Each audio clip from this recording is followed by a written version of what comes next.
Welcome to Building the $1 Billion Business, the podcast where we dive deep into the strategies, insights, and stories behind the world's most successful financial advisors and introduce content and actionable ideas to fuel your growth. Together, we'll unlock the methods, tactics, and mindset shifts that set the top 1% apart from the rest. I'm Ray Sclafani, and I'll be your host. Most teams obsess over getting new team member onboarding right, creating the right experience to maximize the success and impact of that new hire. Far fewer, however, put the same discipline into how they say goodbye. Today, I want to talk about the part of leadership most teams avoid, and that's offboarding with integrity. For top teams, fit and alignment are just as important as skill. I know you get that. Whether it's a new hire or someone who's been with you for years, there do come some moments when the next right step is a separation. And let me clarify from the start here. The content I want to share with you today supports, but it doesn't replace the legal compliance and human resource requirements that you must adhere to. There are times when an employee's behavior requires immediate involvement from compliance or legal counsel, and that's non-negotiable. Today's discussion is more about respecting your culture by managing to partners with the same professionalism you use during onboarding. And I want you to shift your thinking about this for a moment. Offboarding is not about fixing failures. It's more about stewardship. When done well, it reinforces your culture, it honors the individual, and protects the business. And let's begin with the strategic aspect of fit for a moment. Every successful team shares a vision, their values, their accountability structures. And then when someone strays from that alignment, whether in behavior, performance, or mindset, it becomes a splinter that just won't fix itself. The saying, slow to hire and quick to fire, I believe is often misunderstood. It's not impulsive. It's more about having the courage to act when the truth becomes more clear. What we know is that great leaders provide regular feedback. They set clear expectations. They talk openly about performance, and they've got a structure for professional development and performance management. There are no surprises that surface when done well. The real challenge arises when your truth and the team's truth are out of sync with the individual's truth. They might believe everything is just fine while the team notices the gaps, and that dissonance grows until clarity becomes unavoidable. You know, I saw this play out recently on my own team. We were in Park City for our annual offsite retreat, and one of our team members, who was usually engaged and leading effectively, had pulled back completely. The team noticed it immediately. I noticed it immediately. Here we were in this stunning mountainside setting, planning for our future, learning from what we've accomplished so far during the year. Everyone was focused, however, on this person's disengagement. So I addressed it right away. And that conversation ultimately began that person's transition out of our team. He shared that his contribution didn't match the compensation he was receiving, and that he didn't have the skill set or competencies to perform at the level we were expecting. And he wasn't wrong. On a small team, there's no tall grass. There's nowhere to hide, and team members often wear multiple hats. Everyone has to carry their weight. And so as we surfaced issues around project management, clearer career paths, and he received that feedback, he actually, instead of leaning in and elevating his performance, he ultimately chose to step away.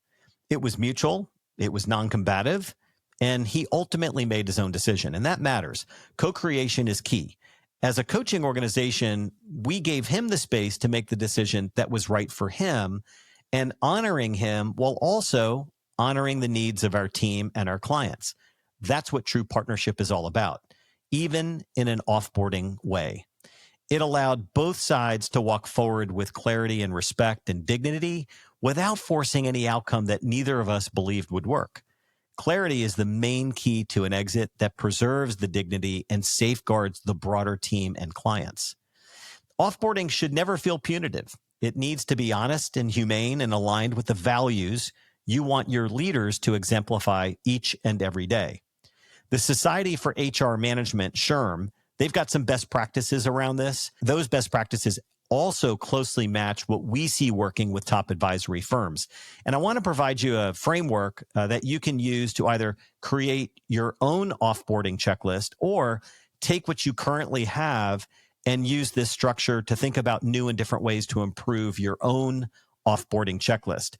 I notice most teams will do activities they're aware of, unplugging certain computers and access, communicating with clients. You probably do a bunch of what I'm about to share with you, but what I want you to do is get really good. Just like you have a good onboarding checklist, make sure you're updating your offboarding checklist as well. So here's a framework that every firm wants to think about. Your own firm needs a version that will fit your culture, the size of your organization, whether you have a small team or a very large firm, and depending upon what kind of regulatory structure you're involved with. So the first step is really about pre-offboarding, the planning around that. And that's the performance conversations, maybe all prior feedback, the shift in responsibilities, deciding who's going to communicate what, when, and to whom. So all that pre-offboarding planning is essential. Number two is the exit conversation. I'm going to talk more about this in just a moment, but you want to hold a conversation that's private and direct and thoughtful and share the specific reasons for separation. If you've done this right, it won't be a surprise. You want to acknowledge their contributions because they more than likely have made some, and then co-create some departure messaging so that you can preserve trust with clients and team members. As Kim Scott says in Radical Candor, care personally, challenge directly, don't sugarcoat, don't shame, tell the truth with care and clarity, and always respect that relationship. Number three, post-offboarding communication. So you want to be clear about who's communicating to whom and what. You want to reinforce your cultural expectations, communicate with the team honesty, avoid all gossip. I know that sounds so simple, but give the team space to process the change and be able to ask a bunch of questions as well of you and of other leaders in your organization. Number four, knowledge transfer. There are probably some key relationships, whether they're client or vendor relationships. There's ongoing projects and responsibilities. There's probably some documentation of workflows and processes. So transfer knowledge. Number five is the realignment and forward planning. Like, what's the plan? And most team members will think, well, how is this going to affect me? So communicate the plan for the team structure going forward. I often find it's really valuable at this moment in time to seek team member feedback, because the team may have an alternative staffing model.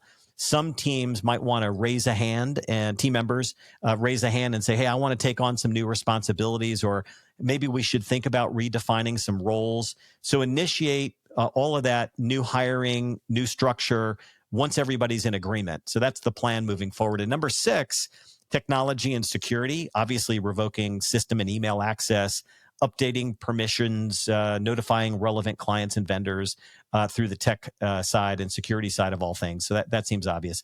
Number seven is compliance and administration, obviously finalizing payroll and comp benefits, make sure all that complies with HR policies and regulatory standards and industry requirements.